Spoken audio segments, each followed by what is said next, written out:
Carbon dioxide എന്ന കോമ്പൗണ്ടിന്റെ electron dot സ്ട്രക്ചറാണ് നമ്മളൊന്ന് check ചെയ്യാൻ പോകുന്നത്. അപ്പം കാർബൺ ഡൈ ഓക്സിജന്റെ ഇലക്ട്രോണിക് കോൺഫിഗറേഷൻ ആണ് ഞാൻ എഴുതിയത്. ഇപ്പോൾ കാർബൺ ആണ് ഫസ്റ്റ്, അറ്റോമിക് നമ്പർ 6, ഓക്സിജൻ 8.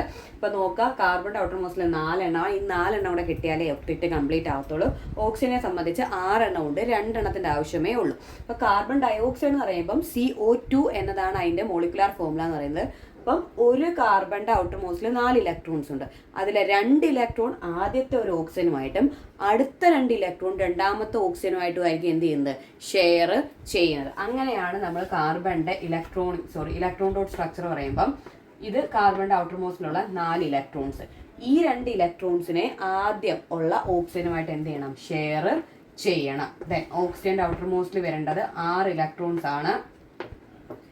ഈ കാർബണിന്റെ 2 ഇലക്ട്രോൺസ് ഈ ഓക്സിജനുമായിട്ട് എന്ത് ചെയ്തു, ഷെയർ ചെയ്തു. ഇനി രണ്ടാമത്തെ 2 ഇലക്ട്രോൺസ് അടുത്ത ഓക്സിജനുമായിട്ട് എന്ത് ചെയ്യണം, ഷെയർ ചെയ്യണം. ഇതാണ് ആ ഓക്സിജന്റെ. ഇനി കാർബണിന്റെ ഇത് ചേർത്ത് വരയ്ക്കുമ്പം കാർബൺ ഔട്ടർ മോസ്റ്റിൽ എത്ര ഇലക്ട്രോൺസ് ഉണ്ടെന്ന് എണ്ണി നോക്കുക. 2, 4, 6, 2, 8. 2, 4, 6, 2, 8. അപ്പം എല്ലാ എലമെന്റ്സിന്റെ ഔട്ടർ മോസ്റ്റിൽ എത്ര ഇലക്ട്രോൺസ് ആയിട്ടുണ്ട്, 8 ഇലക്ട്രോൺസ് ആയിട്ട്.